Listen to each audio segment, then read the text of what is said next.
Hey guys, Ben here. So I guess it's time for an update. I haven't done one of these in a while. New project I'm working on is going to be a rapid strike integrated into the stock of a hyperfire. And this idea originally came from SearingPhoenix. I did not come up with this idea. I know he's working on his, but mine's a little bit different. I'm going for more of this kind of approach. I think he has his further up a little bit. I'm not quite sure. And also, I've cut down this because it actually comes up right about here. But when you line it up this way, this should come to right about here.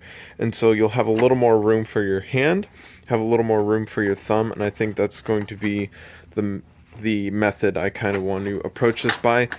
Probably going to end up making my own kit for this, my own pistol kit. I'll just include this back part as well, just because I can, and so that I can cast those in not only resin, but maybe even cast them in clear and sell those. I'm not quite sure how I want to go about that yet, so don't hold me to any of that. I obviously want to make all of the trigger group and maybe the magwell. I'm not quite sure what parts I want to cast and mold yet.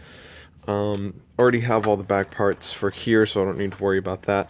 Probably all of the sling mounts up here, and I do want to do the jam door. Who knows what I'm going to do about that, but parts for the rapid strike might be inevitable, so we'll see on that. That's still got a ways to go because I hate sanding.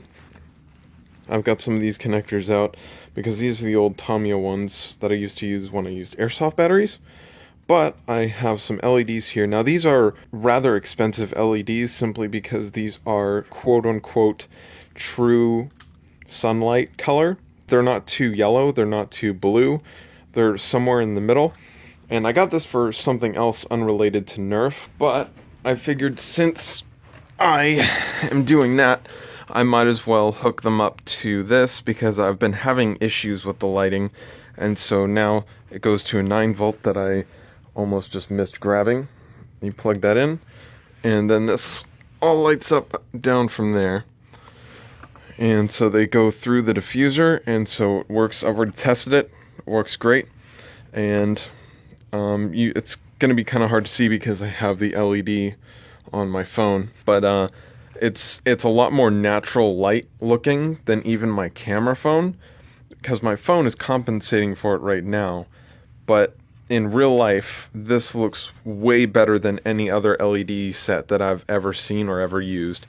So I also have those connectors hooked up to that so that I can store these independently from one another. And I didn't bother hooking up a switch just because I can just unplug the battery. It's not that big of a deal. Still got to do a overview of the Ethereal Fortress, which is in that case. Unfortunately, I'm just really tight on time right now. But another thing, I also got this, which is a Airbrush.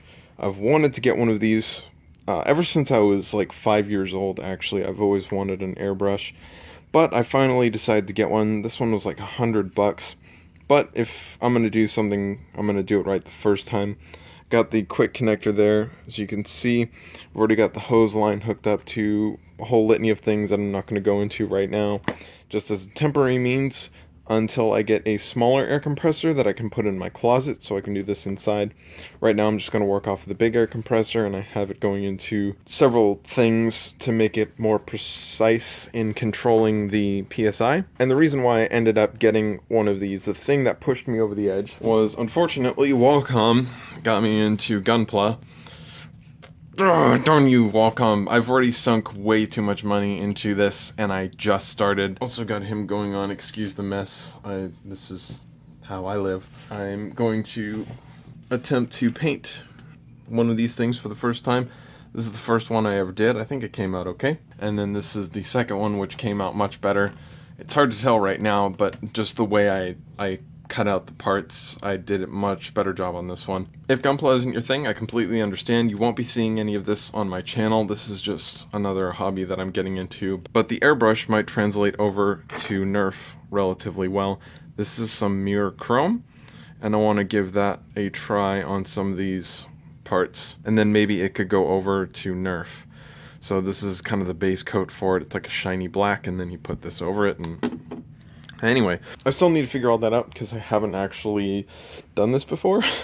I hooked it up briefly and just ran some air through it just to figure out, and I took it apart to know how to clean it, and I watched some videos, and I'm still doing research and stuff, so I'm getting there, but it's a slow process, so I'll probably try to do this today if I can run to Michael's or something and get some paint. I have some paint already, but I want to see if I can get darker gray than just the primer, but who knows, I don't really know what I'm doing yet, so I don't know how many of you guys have seen this, but I got one of these and just modified it in like 5 seconds, and I was like, well, that's not good enough, so I took this thing out, and this is 3/8 polycarbonate, and I'm just going to make one of these. I'm not going to leave this just a block like this end bit. I'm going to kind of profile that and get some edges on there that look nice, but that's just a carbon copy of this, and I don't know if I'm going to put LEDs in or whatever. I just thought it looked cool, so. So that's pretty much it for this week. Sorry for the lack of content. I really don't have many things to go over this week. It's just been a slow week. Not for other things, I'm working pretty hard, but in terms of content, I can't really just show casting cages over and over again, so please forgive me, but I will try to get a better video up next week. I do want to do an integration video, but that is a lot of work, and I'm not quite sure how I want to go about explaining it, what the best way to explain it is, so I still got to brainstorm a little bit more before I make it into a cohesive video. Not that any of my videos are very cohesive. But that's pretty much it for this video. If you have any questions, leave them in the comments below. Thanks for watching.